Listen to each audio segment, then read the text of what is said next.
நித்யானந்தம் கதவை தர காற்று வரட்டும் என்ற ஞான நூலை நமக்காக வடிவமைத்து கொடுத்த பகவான் ஸ்ரீ நித்யானந்த பரமசிவம் அவர்களுக்கு இந்த நேரத்தில் நமது வணக்கத்தையும் நன்றியையும் தெரிவித்து, தொடர்ந்து என்னோடு பயணித்து வரும் அனைத்து சகோதர சகோதரிகள் உங்கள் அனைவருக்கும் எனது அன்பான வணக்கம்.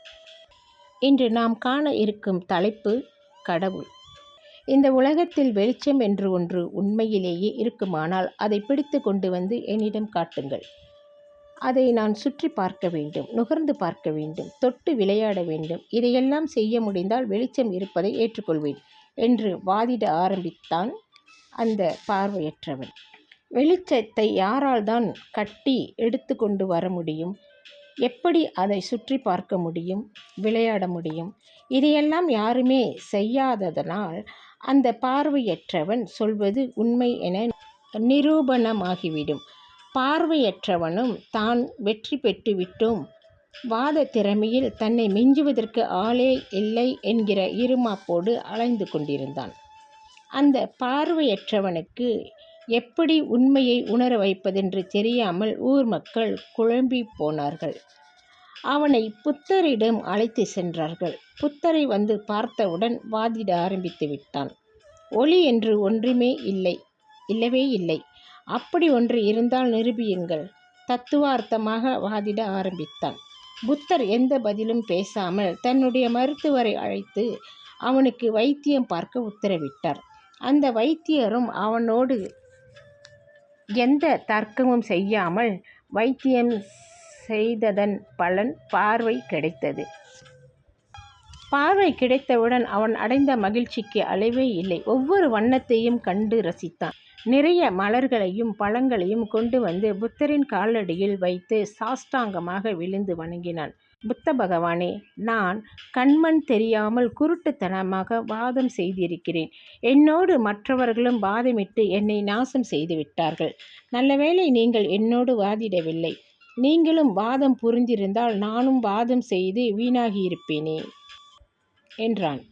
ஆனால் இப்போது வெளிச்சம் உள்ளது என்பதை நன்றாக புரிந்து கொண்டேன் என்று உண்மையாக மனமுவந்து பேசினான் அந்த மனிதன். இந்த பார்வையற்றவனைப் போல விடாக்கொண்டன் கொடாக்கண்டன் பாணியில் வாதம் செய்கிறவர்கள் நம்மில் பலர் இருக்கிறார்கள். இந்த பிடிவாதக்காரர்கள் எதை பற்றி பேசினாலும் பரவாயில்லை, கடவுள் இருக்கிறாரா இல்லையா என்று பேச ஆரம்பிப்பது தான் அபாயகரமானது. பல நேரங்களில் நாத்திகவாதிகள் என்னிடம் வந்து வம்பு இழுப்பார்கள். கடவுள் இருக்கிறாரா, உங்களால் நிரூபிக்க முடியுமா என்றெல்லாம் கேட்பார்கள். கடவுள் இருக்கிறார் என்பதை அவர்களிடம் தீர்க்கமாக எடுத்து சொல்லுவேன். அதற்கு மேலும் அவர்கள் பிடிவாதமாக இருந்தால் பார்வையற்றவனிடம் புத்த பெருமான் மௌனம் சாதித்தது போல நானும் மௌனமாக இருந்து விடுவேன். இந்த விஷயத்தில் மௌனம் சாதிப்பது தோல்விக்கான அறிகுறி அல்ல. கடவுள் இருக்கிறார் என்று நிரூபிக்க நாம் முயற்சி செய்தால், ஒருவேளை நிரூபித்து விட்டால் அந்த விஷயம் கடவுளை விட பெரிதாகிவிடும். கடவுள் நிரூபிக்கப்படும் அளவுக்கு தாழ்ந்த ஒன்றல்ல, சாதாரண விஷயமல்ல. பகுத்தறிவினால் நிரூபிக்க முடியாத ஒரு நிலையே கடவுளின் இருப்பாகும். அதை அனுபவிக்க முடியும். பார்வையற்றவனுக்கு எப்படி வாதம் செய்தாலும் வெளிச்சத்தை நிரூபிக்க முடியாதோ, அதேபோல் ஒரு நாத்திகவாதியிடம் எத்தனை வாதம் செய்தாலும் இறைவனை நிரூபிக்க முடியாது. கடவுள் நிரூபிக்கப்பட முடியாமல் இருப்பதுதான் கடவுள் சாதாரண மனிதனின் அறிவிற்கு அப்பாற்பட்ட ஒன்று என்பதற்கான நிரூபணம். இன்னொரு கருத்து பொதிந்த கதை ஒன்றை சொல்லுகிறேன்.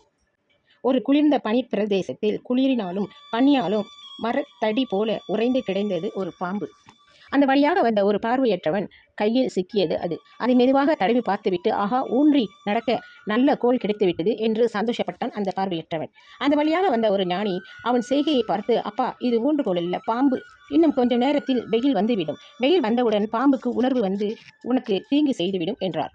ஞானி சொன்னதை அவன் ஏற்றுக்கொள்ளவில்லை. தனக்கு நல்ல கோல் கிடைத்துவிட்டது, தன்னிடம் இருந்து அதை பறித்து விடத்தான் ஞானி இந்த மாதிரி பேசுகிறார் என்று நினைத்தான் அவன். கடைசியில் அந்த பாம்பு அவனை கடித்த பிறகுதான் உண்மை புரிந்தது அவனுக்கு. இதேபோல் தான் ஞானிகள் ஒவ்வொரு முறையும் மனிதனை காப்பாற்ற முற்படும் போது மனிதன் தனது மதியினத்தால் சந்தேகித்து தனது வாழ்க்கையை தானே நாசமாக்கிக் கொள்கிறார். கடவுள் எங்கு இருக்கிறார், ஏன் கடவுள், எதற்காக கடவுள் என்று கேள்வி கேட்டுவிட்டு விடாமல் எப்படி கடவுள் இருப்பார், ஏன் கடவுள் இருக்கக்கூடாது என்று உங்களை நீங்களே பகுத்தறிய முயற்சி செய்யுங்கள். கடவுளை உங்களால் பரிபூர்ணமாக அனுபவிக்க முடியும். அந்த அனுபவம் உங்களுக்கு கிடைத்துவிட்டால் ஆனந்தம்தான்.